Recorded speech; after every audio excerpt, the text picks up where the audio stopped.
Hello and welcome to the Overland Journal podcast. I'm your host, Scott Brady, and we have a unique episode this week. This was actually recorded in 2016 when I was on a trip through Kenya and Uganda with Dr. Brian Bass and some other friends. You can hear more about Dr. Brian Bass in one of our episodes that we called The Real Indiana Jones. Fascinating character, and I recommend that you listen to it. So this conversation that you're going to hear now was done in the field somewhere in northern Kenya. So you're going to hear a lot of sounds of birds and other creatures encroaching on the audio. But for the most part, it is a very interesting listen to a gentleman by the name of Stanley Illman and Alex Beccaria. And Stanley is the founder of Frontrunner, that many of us know for their accessories, but Stanley is a lifelong overlander in Africa and around the world. And Alex Beccaria was one of the founders of the G-Wagon Entdecker project that was done with Unicat, also with Stanley. So a very interesting individual that has had a lifetime of travel in Mercedes G-Class and Range Rovers, etc. Enjoy my conversation with Stanley and Alex. This episode is supported in part by Red Ox Manufacturing. Since 1986, Red Ox Manufacturing has been handcrafting the toughest soft-sided travel luggage in the world. Founded and operated by second-generation United States veterans, Red Ox bags are backed by the industry's finest warranty, the No Bull Lifetime Warranty. You break it, we'll wonder how, but then we'll repair it or replace it, no questions asked. Designed and lovingly built with pride in Billings, Montana, using 99% American-sourced materials, Red Ox bags are unique and innovative and tough as tanks. Scott Brady here, publisher of Overland Journal and Expedition Portal, and I am at beautiful Lake Baringo in central Kenya. And I'm with two gentlemen that have been overlanding for literally decades in some of the most harsh environments on the planet. And they've come to the conclusion, what is the ultimate overlander? And they've built it for themselves here with these Mercedes-Benz Gelandewagen Entdeckers. I've got Stanley Illman from Frontrunner, and I've also got Alex Beccaria from Dimes. And these two gentlemen have been traveling together for how long? 30 odd years. For 30 years. And I'm sure you guys have seen some crazy things in Africa over that period of time. For sure. And how long have you been using the Mercedes Gelandewagen? I've been using it since the first one ever came out. Okay, so from the late 70s. Right. And you've had many of them. I mean, I've seen a few, but... I've had about 10 altogether. 10 of them altogether. And Alex, how about you? How long have you been using the Gelandewagen? Since the first time Stanley took me on a trip, I was on the hook. Yeah. And then I bought the first one, and then the second one, and then the third one. Yeah, sure. Here we are.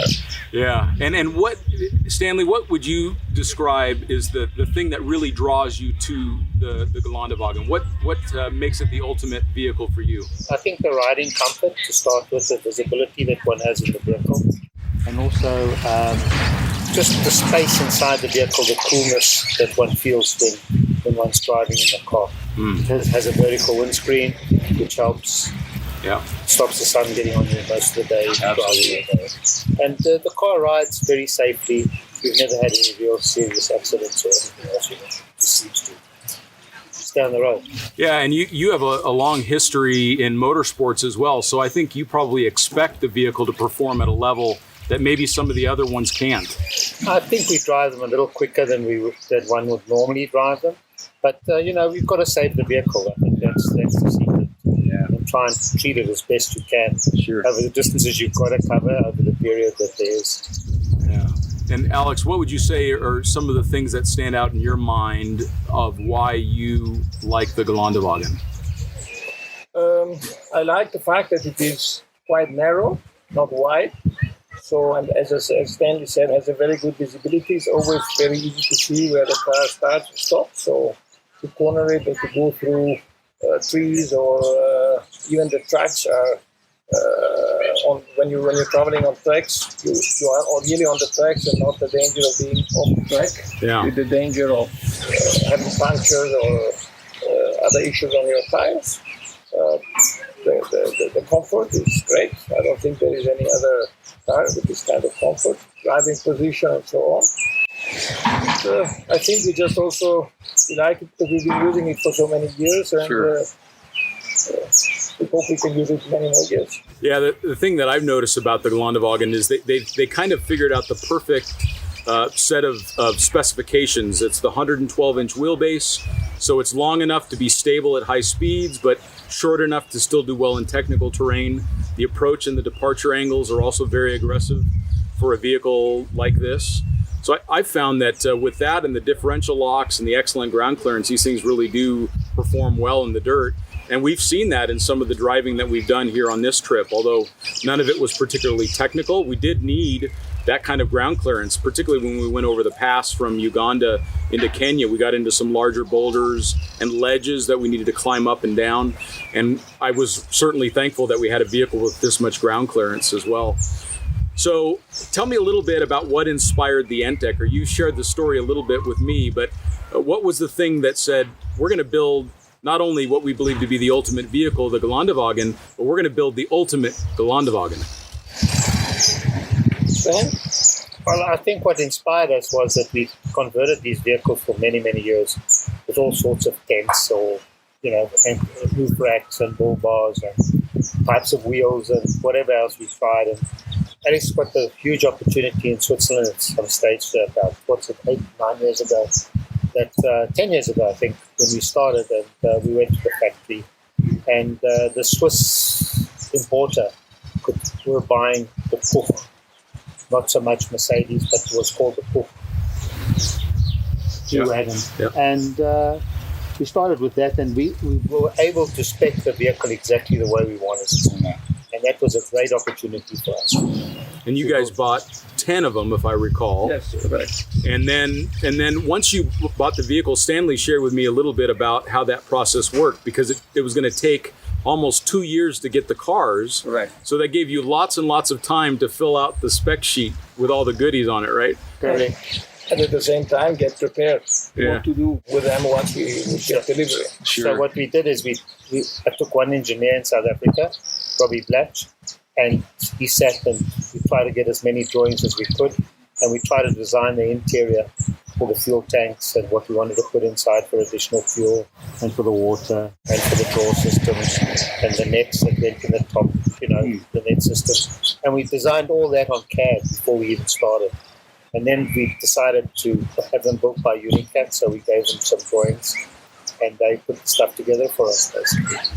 And one of the things that I think's been neat for me is how many consumer products that Front Runner has released as a result of this project. You guys figured out what worked, and then you made other products available to the consumer. Correct. We did exactly that. So and today we figured, the Front Runners figured out some door systems and some water tanks and fuel tanks for the diesel Gelandewagens that are around, especially the professionals and some of the other ones as well, the 500s or whatever they are. So Alex, tell me, where have you guys taken these trucks? What are some of the highlights of your adventures with these vehicles? I don't know. It's all a personal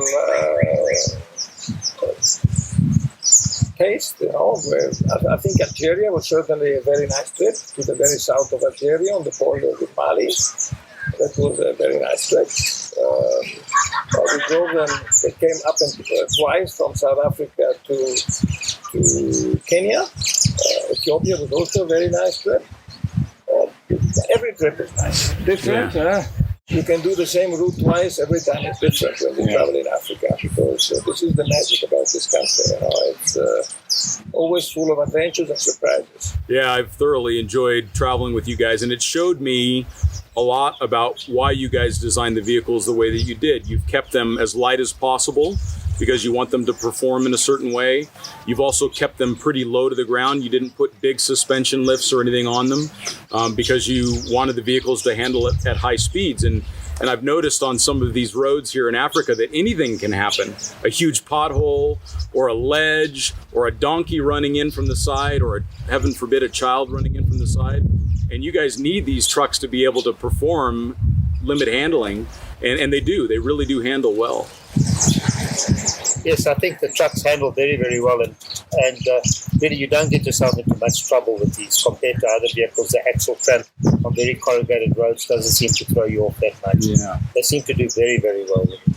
So Stanley, what would you say are your top 2 or 3 things that you did to the vehicle that you liked the most? The modification that you thought, man, that really exceeded my expectations. Well, the rooftop tents were a big thing, the Magdalenas that we put on. I think without them, wouldn't have really the vehicles that we're talking about. The roof racks that hold them, keeps it all together. But we use the tent also as a container for certain stuff. Yeah. As you know, we have a spare windscreen inside. Yeah. It's a place where we can put sand tracks in, or we can put our sleeping bags or whatever. All fits there. It's out of the way. Sure. That's another good thing about these tents. Yeah, I thought that was a good idea that you guys had to put these Lexan windscreens that they keep the film on so they don't get scratched, and then they stick the windscreen underneath the mattress. So they've got a spare windscreen just in case it gets damaged by a rock or something going down the road or a branch comes through it. They're able to pop out the factory windscreen and put in a replacement so that they can get home. Yeah, we've done it once. Many years ago, we hit a kudu, and we drove all the way back from the top of Zimbabwe back to South Africa without a windscreen. Yeah, and that would not be any fun. Not pleasant at all. No. So you like obviously the front runner rack. It's one of really the forefront in the industry as far as lightness and strength, and also modifications that you can do to the rack. So the different accessories that you can fit. So beyond the tent and the rack, is there anything else, Stanley? Yeah, that you there's really light bars, there's lights, there's awnings. Yeah. You can put jerry cans on top. You can put water on top if you need more. Yeah. Just depending on the configuration, where one's going and what one's doing. Yeah. They're very flexible type of system that really works for most. Yeah. Other thing we did as well is we added the spare wheel carriers onto the vehicles as well to carry 2 spare wheels on the back. Uh-huh. The bull bars that we made for them as well with a winch plate. We made those at front runner as well, which seems to work quite well. Yeah, those are very nice bumpers. I think one of the last modifications that we did, which I think is really simple but really great, is this dual-wing rear windows that allow access to the luggage compartment. Because we have a draw system and everything is lying at a higher level, it makes life so much easier when you camp, and so you have access direct to the storage boxes and so on. It makes. Yeah, I noticed that I've used that many times on the trip already. You just push in the 2 latches and up they go, and you can access a bag that's closer to the other end. Yeah, absolutely. As well as the net, the cargo net inside, it's also quite handy. Yeah, it's been nice for me to see these vehicles again. I test drove the Entdecker the first time in 2011, but it was for a pretty short period of time. But for me to now be able to spend weeks with the car, I can really see both of your vision come through in the vehicle. And it's certainly the kind of truck that you would want to drive around the world, that's for sure. Yeah, you can. You can go anywhere with that truck. I mean, it's got 2 refrigerators in it. Yeah. And very good access through the back doors, which also works very, very well. Yeah. And so, utilize the vehicle to its ultimate. Yeah, large water tank, a large fuel tank, all with transfer pumps. Right. Yeah, it really makes it very livable. I noticed that there's not a lot of effort required to make something happen. A lot of times people, they're everything's an afterthought. With this, you push a button, turns on the pump, you go to the rear bumper, you've got water. Yeah. Correct. And the other thing is that it's the secret to, and the years of experience is the ease of access to everything very quickly. What's important, and you're able to put up a camp in 5 minutes. Yeah, absolutely. That's what makes it really worthwhile. And pull it down maybe in 10. Yeah. And pack up and go. So you guys have employed some interesting materials in with these vehicles. I know that the roof tents employ some carbon fiber, and you guys have even had titanium shovels prepared for the vehicles. What of those unique products have you found worked really well for you? What are the things that you would recommend others to consider? Always consider, I believe, is the lightness of everything. And the secret to traveling and really traveling is every time you get back, whatever you have in use, that I don't take it. Yeah. That's the real uniqueness of it. We made a titanium shackle. Saves another few pounds here and there if you've got 2 shackles in the car. Sure. It's all the little bits that add up. By the time you finish, you can have another 50 pounds in the car. And that would easily be another 50 pounds of fuel if you needed it for range, or just keeping the vehicle lighter so it performs better. Or water. Or water, yeah, absolutely. So, Alex, what were some of those more exotic things that you put on the truck that you really found worked great? Oh, that's a good question. It's well, you try things out also because you may end up seeing that you don't really use. We put these round canisters, which used to be in old Mercedes-Benz spare wheels as a fuel reserve, old ones, and we found a way to fit them in the spare wheels. After we put them, we realized that if you fill them completely with oil, which is what we did, you're making the spare wheel carrier very heavy. You know, with the big Hutchinson bead, with the bead lock. And there's a version that takes 7 and a version that takes 9 liters. Plus the weight of the jerry can becomes very heavy. And we started seeing that the original Mercedes-Benz spare wheel carriers start cracking. So we had to reinforce them, and then we decided we don't need that much oil. Sure. We can carry half the amount, but it's a good place because we don't use it. Yeah. The barbecue grill sits in a very nice position. It's normally always dirty, so it's a good place to keep it on the spare wheel. It's also a nice product. I mentioned to you yesterday the carbon fiber sun plates. Yeah. So again, another way to increase lightness. I think, but every trip we get some new ideas. Sure. Also from our travel companions, some suggestions, and then we see if we can either improve or change something that is already existing, or whether there is a new product that can be developed and can be added. So it's a continuous development, and because we made a certain number of vehicles, it becomes a small series product because everyone who has one of these vehicles wants that accessory or that amendment or whatever comes on. Yeah, that's one of the things that's been neat for me to see through this process is how much testing you guys do. I mean, the advantage that FrontRunner has with its owner out here using the products in the field, that's very unique. Not a lot of companies do that. No, they don't, and I think that's the secret to how you build lighter and better stuff. We've always tried to keep everything as light as possible, and I think it works in the end. You see what breaks. Sure. You can engineer everything. You think it's perfect, but it ain't. So they hit the corrugations and the big bumps, everything starts to fall off. Sure. No, and that's been another part of the thing that's been fun is to watch you guys work through problems and challenges together as a team. You never saw anything as being insurmountable, and we've gotten through some pretty significant challenges just because of determination from all of you guys. Sure, and Franzi, who's not on the video here, but champion Franzi. Yeah, we have a lot of fun, and there's parts that pack up and give in, like an alternator, and you have to find a way to get home. And fun finds ways to do things. No, that's great. I guess the last question I have.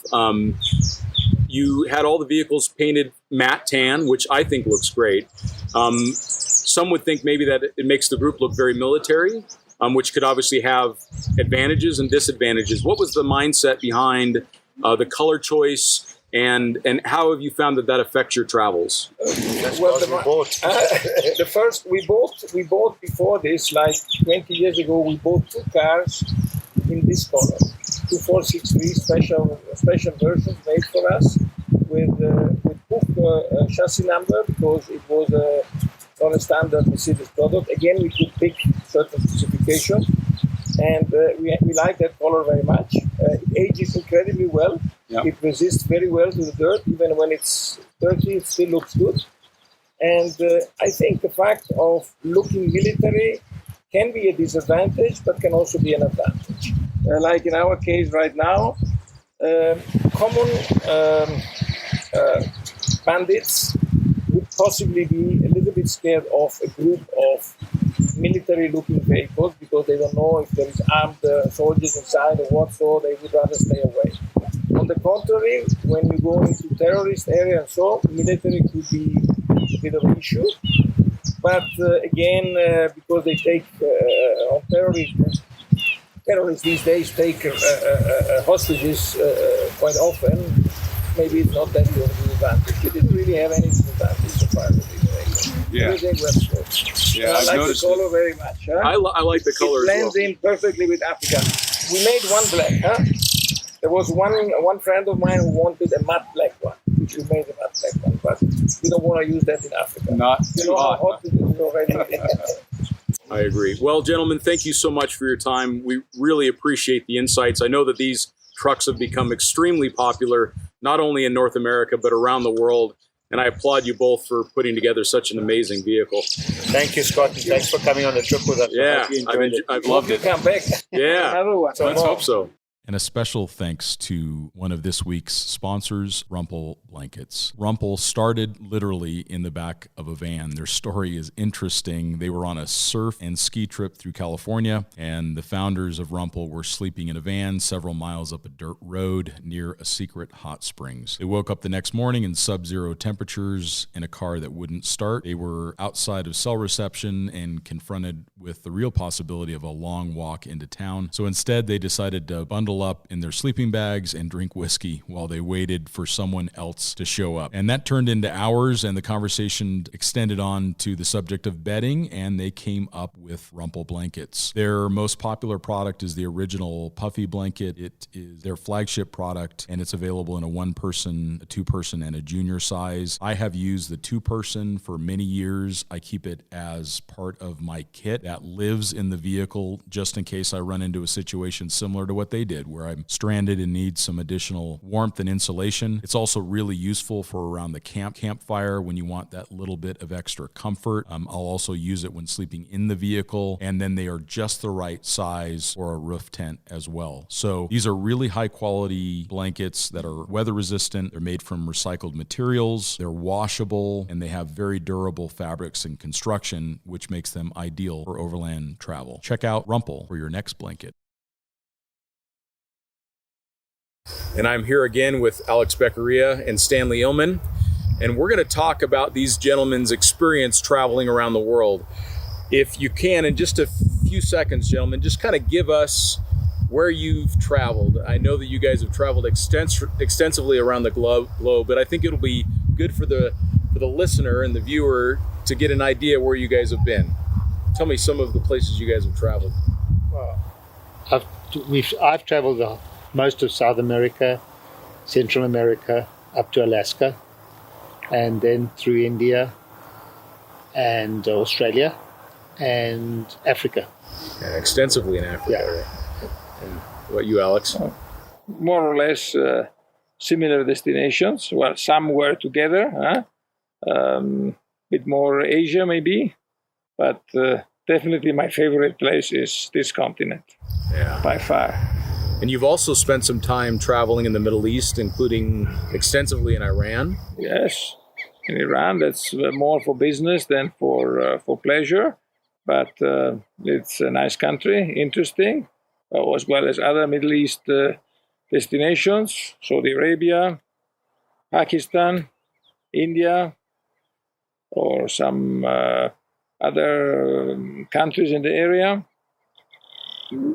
It's more complicated to travel in those areas, Sure. but it's also got its interesting sides. Yeah, you bet.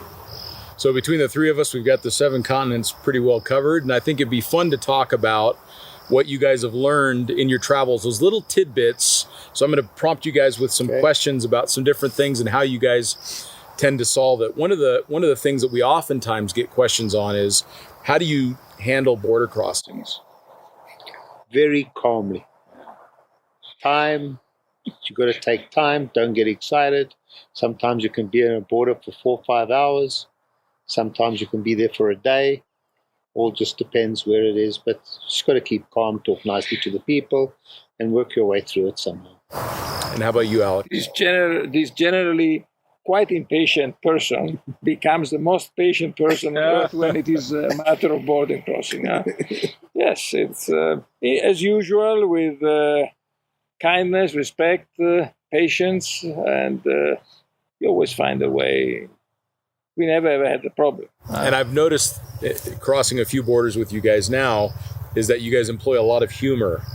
And in fact, a lot of humor, so much so more than I would normally use at a border, but it really works in Africa. Yes. I mean, you're very sweet to the people, and you joke around, and you make light of the situation. And I've noticed that almost all of them, they completely change their Attitude. their attitude towards you and towards us as a group. Of course, the one guy in Uganda doing the carnets, no matter how we joked with him, he didn't seem In the to end, like he it. was fine. Yeah, in the end, he probably relaxed. Came around. No, that was really fun to see. Now, and how do you guys also deal with your documents? Have you guys found good ways to manage your documents? Do you guys carry copies of your documents with you? And Well, we keep copies on our phones. So if we really have to show something, if we lose a document, but I don't think we've ever lost a passport or anything. We've never lost a document. And you guys are obviously dealing with carnets for 3 different vehicles. So you've got to keep track of the carnets. You got to keep track of obviously the passports and the visas that are required. Yes, that's all. It's the carnet and the visa. Yes. And a carnet and the passport, basically. What happens actually on the smaller border is often that the people don't know how to handle a carnet. They hardly saw one. They barely know what it is, so you have to teach them. You need to stamp here, take a section off, but more or less, if you help them, they manage somehow. Yeah. And what else have you guys found as far as adapting to the local cultures? Do you guys do some research ahead of time, or how do you make sure that you don't offend your hosts that you're visiting? And what do you guys normally do for research on that before you go into various countries? I don't think we really do research on it. We don't speak the languages, but I think with the kindness and shaking of hands and the smile, I think that's all you really got to do. It's common sense, and just be aware that there might be a different culture, a different way of thinking, and it's fine. But the basic rules of humanity apply to all human beings, That's true. The differences are very small. Very fine. minor. And they understand that you are different also. If you don't insist, they will. It's okay. Yeah, I noticed when we went from Uganda back into Kenya and we encountered the militia, the way that you guys interacted with them, you very quickly attempted to calm the situation down. Every able-bodied man in the village was there with a weapon, including bows and arrows. So it could have easily gone the other direction. And I know oftentimes travelers are fearful of those kinds of situations. How do you guys normally deal with that kind of tension? In that particular incident when we were there, I actually felt no tension at all, because what you could realize is as I saw the people coming toward us, there was like the chief who was there, and they normally don't start a problem. Yeah. That's the way I find it anyway. And if the old guy's there, then you normally don't have a problem. You've got to go and shake his hand first, go to that way of doing things, and just bring yourself, don't be the big deal. Yeah. Be very humble. And they asked us, I think the first thing they asked us for was some water. I gave them. I filled the water and I gave it to them to start with, because one man came on first. Sure. Yeah. Then the others followed. Yeah. And gave them some water, and then we started talking. We asked them. They said that almost nobody comes through that road. They said the car a year, perhaps. Huh? Yeah. And then they wanted to know why and what and how many vehicles, and it was okay. No, it seems like you guys did a really nice job. Then you guys were also. I think you also did your portion of things. So. Altogether, it worked well. We didn't have. No, I thought it was great, because obviously when you're dealing with a heavily armed group of people in a very remote area, if you try to run, or if you show that you're very afraid or you're very aggressive, You've got to show confidence. Yeah, show confidence, but then and make as if you know they're there and you're not fearful of them anyway. But I could see that, if they really wanted to hold you up, then they would have held you up. Yeah, immediately. Yeah. So what have you guys found? You guys have shipped vehicles around the world too. Do you guys have a preference? Do you tend to use containers or roll on, roll off, or how do you? We prefer to use containers, definitely. But when in the earlier days we had the Unimogs, we'd do them on a Roro, because you couldn't put them in containers. But that was always problems, because you couldn't drive them on yourselves, and they didn't disconnect the batteries properly and that type of thing. But otherwise, it wasn't bad. Yeah, and I noticed with these particular vehicles, you guys really like to travel with every vehicle being the same, and that certainly makes a lot of sense with regards to spares and tools and supplies. Sure. We try and carry most things where we think we might have a problem. So, for instance, we'd carry a starter motor, because it's a 24 volt. You won't find another one in a hurry. this particular Geländewagens, and we carry, a fair amount of spares, shock absorbers we always take, and 2 spare wheels, fuel pump, all the things, the fan belts, spare fan, something gets hooked up somewhere, lots of nuts and bolts, because they fall off, and that's about it. Yeah, I noticed, obviously these vehicles have been used extensively throughout Africa, all the way from Algeria and Morocco in the north, down to South Africa, everywhere in between just about. And they're starting to show a little bit of age, but it seems like you guys have a lot of confidence in the platform. And I also noticed that you guys, one of the things that I've taken away from this trip is if you guys hear anything different, or if you feel anything different, you stop and you check it completely. Correct. Yeah. We try and fix the problem before it turns into a serious no-go problem. And we've normally found that we've managed to keep them going. Yeah. Electronically, they're difficult. Yeah. They really are. And stupid little things go wrong and you have to fix and do. Yeah, I noticed that, we had a pretty wide range of issues with the vehicles. We had, but none of them very serious, right? But we had a wide range, a few shock absorbers that need to be replaced. These are heavy vehicles, right? Sure. And what have you found kind of in general with these vehicles that you've needed to pay more attention to, or has it really just been across the board? Originally, when they were Euro 5, we had them brought down to Euro 4. They were Euro 4 to start with, and we brought them down to Euro 3 for the use here in Africa for the use in Africa temporarily. And as Alex said, with that scenario, the problems went away. We had a lot of turbo problems in the beginning with the bad fuel. Fuel. Because it needed the ultra low sulfur diesel. Yeah, which you couldn't get. Yeah. And what are some of the things, Stanley, that you found in all of your years of modifying vehicles? What do you think are some of the most important things that people need to do to their truck when they first, let's say they buy a new Land Cruiser or they buy a new Geländewagen? What do you think is kind of your top 5 things that you recommend that they look at modifying on the vehicle for long distance travel? My experience over the years now is don't modify anything. Yeah. Keep it as stock standard as possible. Yeah. Maybe you can do something with springs and a little bit of shock absorbers here and there, but I think that's about it. And just good tires. Yeah. Try and get to 16-inch rims with lots of flotation on the tires, with bigger walls on the tires, and I think that's basically it. And I noticed that you guys started off with the Hutchinson wheels on the G-Wagons, and then you've since removed them. Alex, what did you guys experience with issues on that? We didn't really experience particular issues. In the beginning, we were more in the North African countries, much more desert, plenty sand, so the need of reducing the tire pressure was bigger, and so that's why we started off. But there is also disadvantages. There is a lot of weight and sprung weight. The fitting of tires is not as simple as one would think, despite the split rims. And so we recently, for this part of the trip, we thought let's go more simple. And also because this can be, a tire can be fitted in any shop, by any place, while the other one was a more complicated thing. We still have them for the next just in case. desert trip. Yeah. And it's mainly a weight thing. Another thing I noticed as well is that you guys do a lot of your own cooking, and you make sure that you take the time to cook meals, good, healthy meals with plenty of calories, and so that you stay strong as a traveler. What did you guys always do that? Have you always cooked? Half the fun is cooking. Yeah. Half the travel is cooking.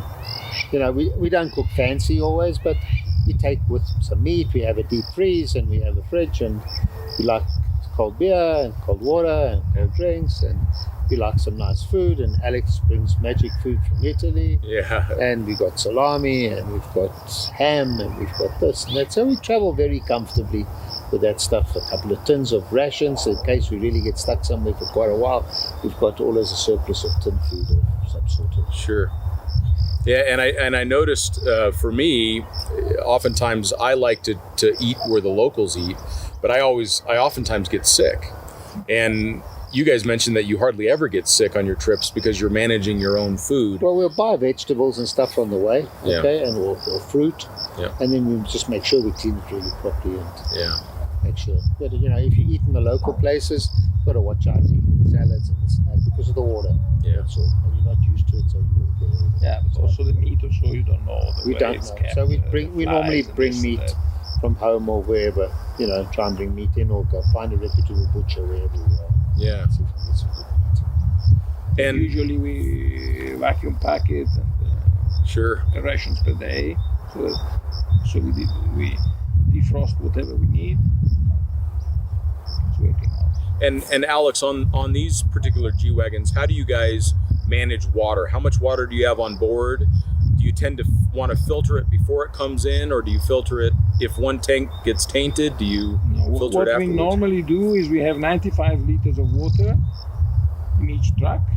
But that's only it's a cooking water and washing water, showering water, and then for drinking we have bottles which are easier to store, keep cold in the fridge and so on. But if we find fresh water, very good water, like for instance here, you get some good water that you can drink. I would take that water and refill the tanks, and then we can use that and fill bottles with water and put them back in the fridge. Or what happens otherwise is we try and empty one truck first with the good water, and then we fill that truck with the shower water. That can be any Then we water shower from from a that river truck. or whatever, and we use it just for that purpose, and we keep running the drinking water or cooking water from the other vehicles. Till the very And I last. noticed, Alex, that you guys had some tablets or some liquid that you would put in. Do you use just standard bleach, or what do you typically use to treat the tanks? It's a German product of I use Milton's stuff that's used for kids for washing the bottles. It's Okay. a little bit of chlorine. Little Water bit of doesn't taste great, but it works. but it gets all the bad guys it out of seems it. to do good Yeah, enough. sure. Coffee that we have in the morning anyway, we It's boil boiled it. anyway. Boil it. Yeah, sure, and it's fun. What do you guys normally do? Have you found that works well for the clothing that you wear? Do you just tend to wear whatever's most comfortable, or do you have a brand or a particular type of clothing you like to wear when you're in the bush? I wear normally t-shirts or a shirt like this, so just but the lighter colors are better for the tsetse flies in Africa. Darker colors, they tend to attack you. Yeah, and that was a good piece of advice you gave me. I showed up with these nice travel shirts, but they're all dark colored. Yeah. And you said, Scott, that's not going to work. and I said, well, it's pretty thick, and you said they'll go right through it. Yeah. No, and those are the little things that we all learn as we travel, right? We pick up these little pieces of advice that make travel a little bit better. Yes, generally we travel comfortably with shorts or something. Also, we like to give the impression that we are tourists, Sure. which this helps. And then it uses less space, easier to wash, everything. Sure. And then, of course, we keep also a set of long pants and long sleeve Shirts. so And that in boots case there and is socks. mosquitoes or things, we wear those. So We wear those got in a the little bit evening, protection. keeps the horses. Yeah, or the local governor invites you over for dinner or whatever happens. We haven't had that problem yet. Oh, good. Now, what do you guys normally do for navigation? That's another thing. Here in Africa, what do you tend to Tracks use? for Africa. Yeah. Tracks for Africa. Generally, quite a few roads that we go on are not on the tracks, and then we submit them back, and hopefully, I think they only publish after they've got 3 or 4 tracks on the same place before they publish. And but basically, we use that to try and find some maps and stuff in between, and then just work our way through and ask locals and go and find roads if we've never been before, or look on Google Earth. Google Maps works very well. There's lots of, they're not real tracks. The tracks are there, but the roads that they show are not real roads. They've just been traced off the Google Earth pictures. Sure. Nobody's actually driven those and submitted those as proper tracks with proper coordinates on. I think you saw when we drove on it, I had a track, and Yes. that track from Google, it didn't quite match the exact road that we were on. Sometimes it was Exactly. a couple hundred meters out. Yeah, I noticed you guys used a broad spectrum of resources for that. Yeah. Tracks for Africa on the Garmin GPS units, And then I think a couple of us had Tracks for Africa also on the tablets and the phones. Right.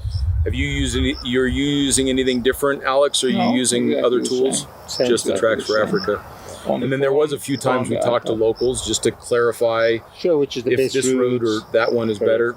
I think it was early in Uganda that we found that there was a road that looked like it would go through, and the locals said no, that the road's not a good road to take. So, and I also noticed that you guys spent the time talking to locals to get an idea about security. If this was, there were places where they said, it's not really safe to go here, but if you go this way, it's okay. It's better this way or that way, and this place has been cleared and there's more traffic. That also changes in time. It may be so at a specific time, and 3 months later is a different scenario with a different. So it could get better or worse. Yeah, that you can only find out. My particular feeling is the more remote, the safer it is.